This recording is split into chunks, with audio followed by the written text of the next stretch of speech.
Hello friends मोर रांधनी हाल चेनेलटुলৈ আপোনালোকক আদৰণি জনাইছো।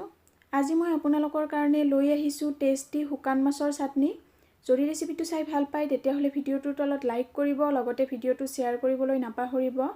আৰু মোৰ চেনেলটো যদি এতিয়ালৈকে সাবস্ক্ৰাইব কৰা নাই প্লিজ সাবস্ক্ৰাইব কৰিব, লগত থকা বেল আইকনটো ক্লিক কৰিব।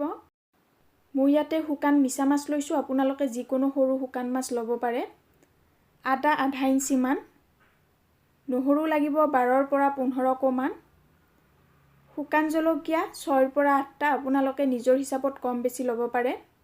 নেমু লাগিব এফাল, সৰিয়ৰ তেল লাগিব 2 পৰা 3 চামুচ মান, হালধিৰ গুড়ি প্ৰয়োজন অনুসৰি, নিমখ ল'ব সোৱাদ অনুসৰি, চেনি সৰু চামুচেৰে আধা চামুচ মান, এটো অপচনেল হয়। এটা ডাঙৰ বাটিত মাছখিনি লৈ লৈছো প্ৰথমতে।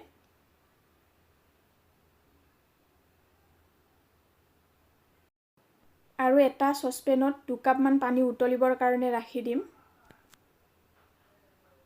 উতলা পানীখিনি মাছত দি দিছো। এতিয়া ইয়াতে নেমুখিনি চেপি লম। নেমুৰ ৰস দিলে শুকান মাছৰ গন্ধ অলপ কম হয়। মিহলি কৰি লম। আৰু এইখিনি সম্পূৰ্ণ ঠাণ্ডা হ'বৰ কাৰণে ঢাকনি নিদিয়াকৈ ৰাখি দিম, যাতে স্মেলটো অলপ কম হয়। ঠাণ্ডা হোৱাৰ পিছত ভালদৰে মোহাৰি ল'ব আৰু ফ্ৰেছ পানীৰে ভালদৰে ধুই ল'ব। এইখিনি ভালদৰে ধুই লৈছো, সাইডত ৰাখি দিম। গেছটো জ্বলাই কেৰাহী এটাত তেল গৰম হ'বৰ কাৰণে ৰাখি দিছো। প্ৰথমতে নহৰুখিনি ভাজি লম অলপ ৰঙচুৱা হোৱালৈকে।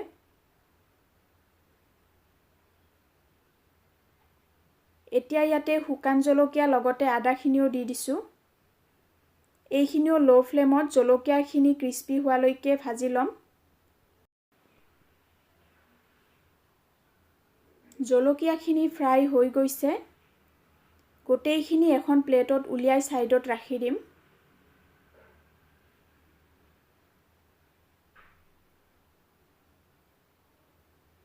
মাছখিনি এতিয়া ভাজি লম।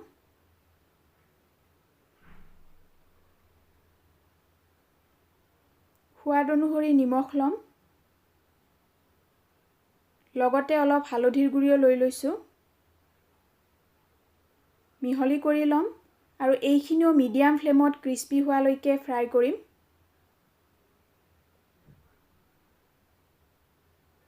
মাজতে এবাৰ দুবাৰ মিহলি কৰি লম।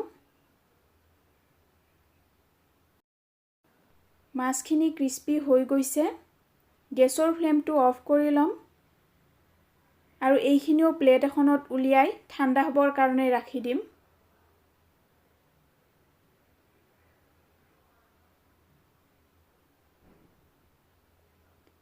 ঠাণ্ডা হোৱাৰ পিছত এটা মিক্সিং জাৰত গোটেইখিনি লৈ লম। জলকীয়াখিনি অলপ ভাঙি লৈছো।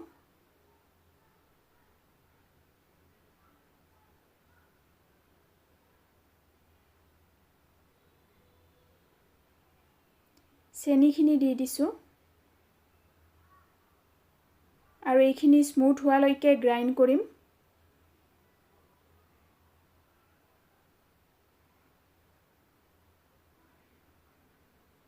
মাজতে এবাৰ চেক কৰি মিহলি কৰি লৈছো। পুনৰ গ্ৰাইণ্ড কৰিম।